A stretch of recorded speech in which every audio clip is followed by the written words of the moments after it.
तो तुलसीराम जी, परम पूज्य गुरुदेव, आपके चरणों में कोटि कोटि प्रणाम। गुरुदेव, दुर्गा सप्तशती में लिखा है कि जो माँ दुर्गा को अपना सर्वस्व अर्पण कर दे उसको तो शरणागति मिलती है। माँ ने मुझे जितनी समझ, जितनी सामर्थ्य, जितनी शक्ति दी, मैंने अपना सर्वस्व अर्पण कर दिया। महाराज जी, कुछ तो कारण है कि इतना होने पर भी पूर्ण शरणागति नहीं हो रही। अभी आपने समर्पण किया, आपको याद है इसलिए आपने समर्पण नहीं किया। ये अहम स्मृति है ना, अहंकार विमूढ़ आत्मा करता हमिति मन्यते, मैंने ऐसा किया, क्या समर्पण किया? कुछ नहीं। आपको याद कहाँ है?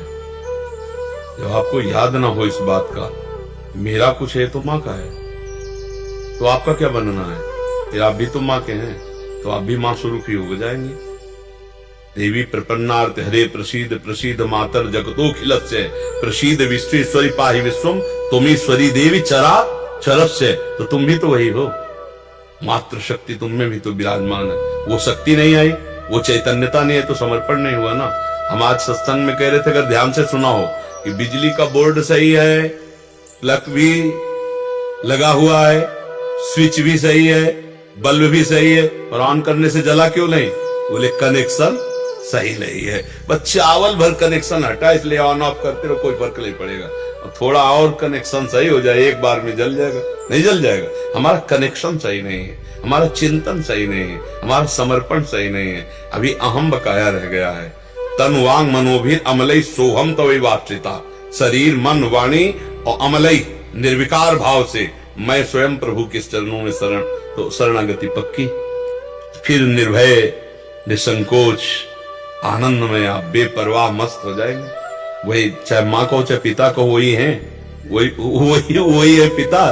तुम्हें वो माता च पिता तुम्हें हो, तुम्हें बंधुश्च सखा तुम्हें हो, तुम्हें विद्या द्रवणं तुम्हें, वही हरि माँ बने हैं, वही माँ हरि बनी है, कोई अंतर नहीं। वही कृष्ण काली है, वही काली ही कृष्ण है, कोई और एक ही तत्व है, दूसरा तो है नहीं। तो जब हम उसकी शरण में हो जाएंगे तो हमारे अंदर ये सब लक्षण जागृत हो जाएंगे। अभी हमारा समर्पण, हमारा चिंतन कहीं न कहीं विपरीत है, उसको आपको ढूंढना पड़ेगा, उसको आपको ढूंढना पड़ेगा। गुरुदेव की कृपा के बिना नहीं हो जाए। हाँ, तो आप नाम जप करो, उसी नाम में आपको दिखाई देने लगेगा आपसे क्या त्रुटि हो रही।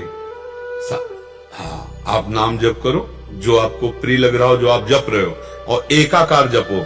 जैसे मान लो माँ, हम कह रहे मान लो माँ, तो हमारे सामने माँ लिखा है, माँ माँ, उसी के बीच में आ जाएगी जो गलती आपकी है, जो आपकी त्रुटि है, वो साधक के सामने आ जाती कि बार बार जलन होगा और ये होगा, ये गलती है, कैसे छूटे ये, बस जान लेना वो गलती आ जाएगी। पूरा का पूरा अंतःकरण की छानबीन भजन के समय होती है। जब हम एकाग्रता पूर्वक भजन करते तो हमारी सबसे ज्यादा जितनी गंदगी होती जो, वही सामने आती, वही हमारे सामने आने लगे। एकदम ऐसा ही हो, क्योंकि अपने लोग चल रहे हैं, अपने लोग कोई प्रवचन थोड़ी कर रहे हैं, उसी मार्ग में चल रहे हैं, तो उसको देखा है, और उसी कमियों को हम क्रमशः दूर करते हैं। धीरे धीरे एक एक बात पकड़ी, आज ये छोड़ा, फिर ये छोड़ा, फिर ये छोड़ा, और धीरे धीरे निरपेक्ष होते चले जा रहे हैं। नया संस्कार न बनने पावे, पुराने संस्कार निकल रहे हैं, और भजन हमारा एक तार चलेगा, तब ये पकड़ आएगी। ऐसे मनोरंजन वाला भजन नहीं काम करता, इसमें काम करता है एक तार भजन। तन्मयता पूर्वक देख भी रहे, वही सुन रहे, वही हम अंदर से जप रहे, फिर उस समय सारी कमियां आ जाएंगी।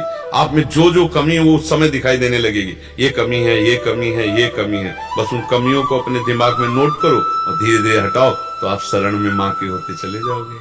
हाँ, कुपुत्रो जायते कुचिदग कुमाता न भवति, उन्होंने तो प्यार ही किया है। हमारी तरफ से जो कमी है उसको हम माँ के ज्ञान बल से, बुद्धि बल से दूर करते हैं, और माँ के करुणा में चरणों का आश्रय लेकर के माँ स्वरूप हो जाते हैं। चिद चिद लक्षणम, चेतन अचेतन वही तत्व है, उसी में लीन हो गए, तब हो गया। माँ में इतना चिंतन करे कि अपना स्वरूप माँमय हो जाए, तभी माना जाएगा कि आप माँ के पूर्ण शरणागत हो गए। नहीं, हाँ, ये ढांचा केवल है, अंदर मंदिर में माँ ही बैठी है। तो माँ ने इतना तो ज्ञान करा भी दिया है, अनुभव में नहीं आया बस अनुभव बिना ज्ञान। जैसे मान लो हम कहा कि खीर बनाने की पूरी प्रक्रिया पता है, पर कभी बना के नहीं खाया, तो अधूरा है ला प्रक्रिया। एक बार चक बना करके खाए तो ये बात अनुभव में आ जाए, तभी अनुभव गम में भजे जय संता। ज्ञान तो बहुत लोगों को है, लेकिन उसका अनुभव कहाँ है? अनुभव हो जाए तो जीवन मुक्त हो जाए। आनंदमय हो जाए। ठीक है।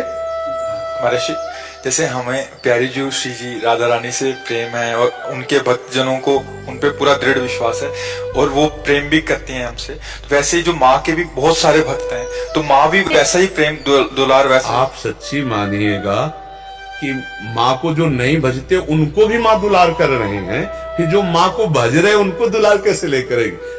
देखो ना, पूरी सृष्टि का पालन पोषण माँ के द्वारा ही तो हो रहा है। आद्या शक्ति त्रिगुणमयी माया माँ भगवती अम्बा ही तो पूरे जगत का पालन पोषण कर रही हैं। हरि की शक्ति से तो सब हो रहा है। तो शक्ति स्वरूपा यही तो है माँ, यही तो जगदम्बा है।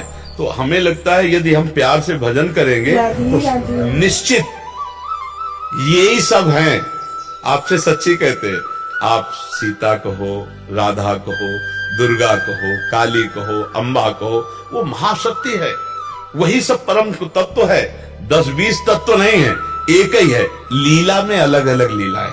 कहीं माँ का शांत रूप है, गौरी शांत रूप, कहीं विकराल चामुंडा भद्रकाली विकराल, कहीं विकराल कहीं शांत, उन्हीं के सब रूप है। हम अगर प्यार से माँ को भजेंगे तो भगवत प्राप्ति भी हो जाएगी, ब्रह्म बोध भी हो जाएगा, जो चाहोगे वो हो जाएगा। पर इतना मानना है कि माँ से बढ़कर कोई नहीं है। भाई ये अंदर मान करके भजन करे तो उसको सब कुछ प्राप्त हो जाएगा। जैसे रामकृष्ण परमहंस जी को कौन सा तत्व बोध नहीं, कौन सा ज्ञान नहीं, और भद्रकाली माता के उपासक थे, सब कुछ ज्ञान प्राप्त है उनको, सारा ज्ञान प्राप्त हो गया। तो मतलब अपनी उपासना में हमें जो दृढ़ रहना। हाँ, उसमें दृढ़ रहना। उपासक को ये मानना होगा कि जिसकी हम उपासना करते हैं उससे बढ़कर कोई नहीं है।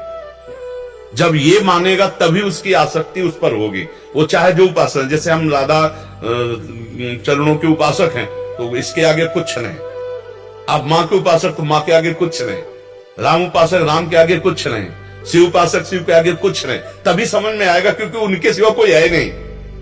तभी आपकी आसक्ति होगी, तभी आप तन्मय होंगे। और जहां दूसरा प्रतीत हुआ तो फिर वो भाव नहीं बन पाएगा, जो भाव मोक्ष प्रदान करने वाला है या प्रेम प्रदान करने वाला। प्रेम गलियत साकरी तामे दो ना समाए, एक ही होकर जाना होगा, एक भाव से।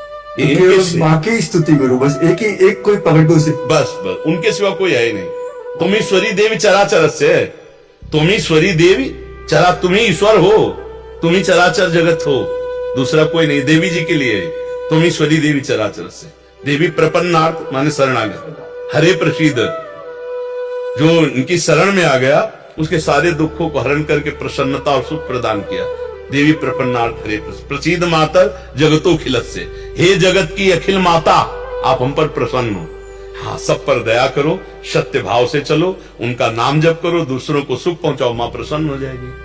माँ ने ज्ञान कराया एक को ब्रह्म द्वितीय नाथ से, सब में मैं ही हूँ। जब ये ज्ञान उसने कराया तो ये दर्शन भी वही देगी। इसके लिए हमको निरंतर उसका चिंतन करना है। ऐसा नहीं कि आलसी बनकर बैठ जाना है।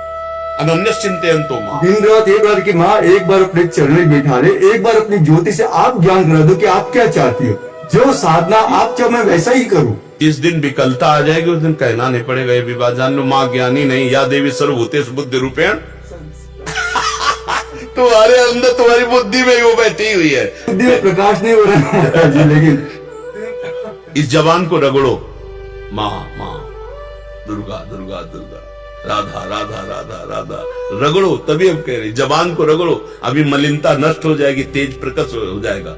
बिना भजन के कहने मात्र से बात नहीं बोलेगी, भजन करना पड़ेगा। बारी मथे घृत होए बर सिकता ते बर तेल, और बिनु हरि भजन न भवतरी या सिद्धांत। चाहे माँ को चाहे हरि को बातें कही है।